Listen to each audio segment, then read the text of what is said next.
नमस्कार दोस्तों। तेलंगाना सरकार ने 24 मई से गुटखा और पान मसाला पर 1 साल के लिए बैन लगा दिया है। खाद्य सुरक्षा आयुक्त द्वारा जारी आदेश के अनुसार पूरे राज्य में तंबाकू और निकोटीन वाले गुटखा और पान मसाले की मैन्युफैक्चर, स्टोरेज, डिस्ट्रीब्यूशन, ट्रांसपोर्टेशन और बिक्री पर बैन लगाया गया। यानी तेलंगाना में अब ना तो गुटखा बनेगा और ना ही बिकेगा। द हिंदू की रिपोर्ट के मुताबिक प्रतिबंध 24 मई से 1 साल के लिए लगाया गया। खाद्य सुरक्षा आयुक्त ने बताया कि लोगों की स्वास्थ्य संबंधी चिंताओं का हवाला देते हुए ये प्रतिबंध लगाए गए। खाद्य सुरक्षा एवं मानक अधिनियम 2006 के तहत बैन लागू किया गया है। इससे जुड़े आदेश में कहा गया है, सार्वजनिक स्वास्थ्य के हित में खाद्य सुरक्षा आयुक्त तेलंगाना राज्य गुटखा और पान मसाला की मैन्युफैक्चरिंग, स्टोरेज, डिस्ट्रीब्यूशन, ट्रांसपोर्टेशन और बिक्री पर प्रतिबंध लगाता है। ये वे प्रोडक्ट हैं जिनमें तंबाकू और निकोटीन होता है और जो पाउच, पैकेज, कंटेनर या किसी अन्य रूप में पैक किए जाते हैं। ये सभी 24 मई 2024 से पूरे तेलंगाना राज्य में 1 साल की अवधि के लिए प्रतिबंधित है। आपको बता दें, राज्य ने पहले भी जनवरी 2023 में गुटखा पर प्रतिबंध लगाने की अधिसूचना जारी की, लेकिन सुप्रीम कोर्ट ने इस पर भी रोक लगा दी थी। अब इस खबर के बाद सोशल मीडिया पर जमकर बहस छिड़ गई है। आइए देखते हैं कि जनता की इस फैसले पर क्या प्रतिक्रिया है। आपको बता दें, इस ऑर्डर के कारण रविवार दोपहर से तेलंगाना के बाजारों में हलचल मच गई है, लेकिन इस आदेश ने सोशल मीडिया पर एक टाइप का बज़ बना दिया है, जहां एक यूजर ने लिखा है, great initiative, please ban this worst thing in all railway station, also trains getting dirty by these consumers only. यानी ये एक बेहतरीन पहल है। प्लीज सभी रेलवे स्टेशन पर भी इस चीज पर प्रतिबंध लगाया जाए। इनके कंज्यूमर्स द्वारा ही, यानी जो लोग इसका सेवन करते हैं, उनके द्वारा ही ट्रेनों को गंदा किया जा रहा है। एक दूसरे यूजर ने लिखा कि केवल पान मसाला, पान नहीं, वैसे भी सार्वजनिक स्थान पर थूकना प्रतिबंधित होना चाहिए और उल्लंघन करने वालों पर जुर्माना लगाना चाहिए। इससे ऐसे उत्पादों की बिक्री अपने आप कम हो जाएगी। एक और यूजर ने लिखा कि hope we see cleaner walls and black top streets by this order, यानी आशा है कि अब इस आदेश के बाद से हम साफ सुथरी दीवारें और काली साफ सड़कें देखने को मिलेंगी। एक यूजर ने तो लिखा कि आपको सिगरेट पर भी प्रतिबंध लगाने से कौन रोक रहा है। वहीं तेलंगाना के पान शॉप ओनर्स एसोसिएशन के अध्यक्ष मोहम्मद सलाउद्दीन दखनी ने दी हिंदू से बात करते हुए कहा कि तेलंगाना में करीब 1.5 लाख पान की दुकानें हैं। हम गुटखा पर प्रतिबंध लगाने का समर्थन करते हैं और कई दुकानों में पहले ही इसे बेचना बंद कर दिया है। हालांकि हम अधिकारियों से अनुरोध करते हैं कि वे चबाने वाले तंबाकू और जर्दा को छूट दें, क्योंकि लाखों परिवार अपनी आजीविका के लिए इनकी बिक्री पर निर्भर रहते हैं। जी हाँ, ऐसे लाखों लोग हैं जो इनकी बिक्री में इन्वॉल्व हैं, जिनकी रोजी रोटी सिर्फ और सिर्फ इसी चीज पर निर्भर करती है। हालांकि पान मसाला और गुटखा बैन करना कोई गलत काम नहीं है, कोई गलत कदम नहीं है, बल्कि देश की ओर और लोगों के स्वास्थ्य की फिक्र करते हुए ये कदम काफी अच्छा है। लेकिन क्या आपको पता है कि आखिर कितने लोगों का घर सिर्फ और सिर्फ इन्हीं चीजों की बिक्री की वजह से चलता है?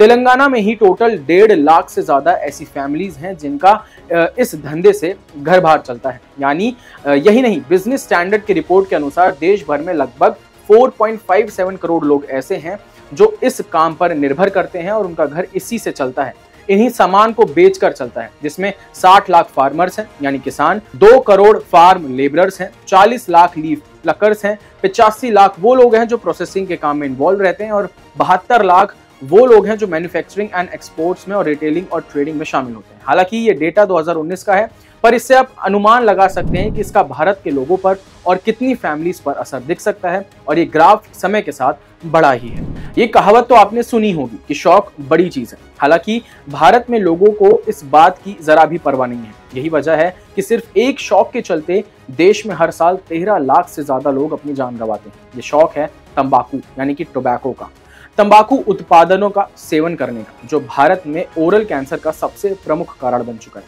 वहीं भारत में होने वाली कैंसर की बीमारियों में सबसे ज्यादा मामले भी इसी ओरल कैंसर के सामने आ रहे हैं। हाल ही में Indian council of medical research यानी कि ICMR की ओर से जारी की गई एक रिसर्च बताती है कि भारत में रोजाना 2000 लोग तंबाकू की लत या तंबाकू उत्पादों के शौक के चलते होने वाली बीमारियों से जान गंवाते हैं। सालाना यह आंकड़ा 13 लाख मौतों का है। रिसर्च के आंकड़े बताते हैं कि तंबाकू या तंबाकू से बनने वाले उत्पादों जैसे सिगरेट, बीड़ी, खैनी, गुटखा आदि का इस्तेमाल किया जाता है। तंबाकू का सबसे ज्यादा इस्तेमाल 28.6% युवा करते हैं।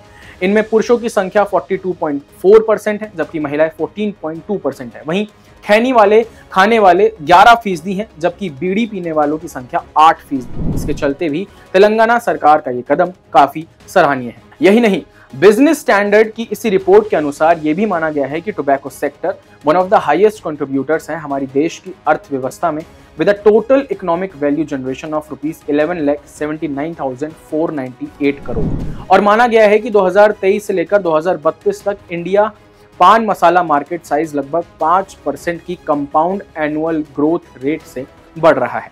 जैसे कि एक यूजर ने यह भी पूछा था कि सिर्फ तंबाकू और पान मसाला ही क्यों, शराब पर बैन क्यों नहीं लगाया जाता? क्या शराब हमारे स्वास्थ्य के लिए हानिकारक नहीं? तो आपको बता दें, किसी भी कंट्री के लिए लिकर कंजप्शन उस देश की अर्थव्यवस्था के लिए काफी इंपॉर्टेंट फैक्टर प्ले करता है।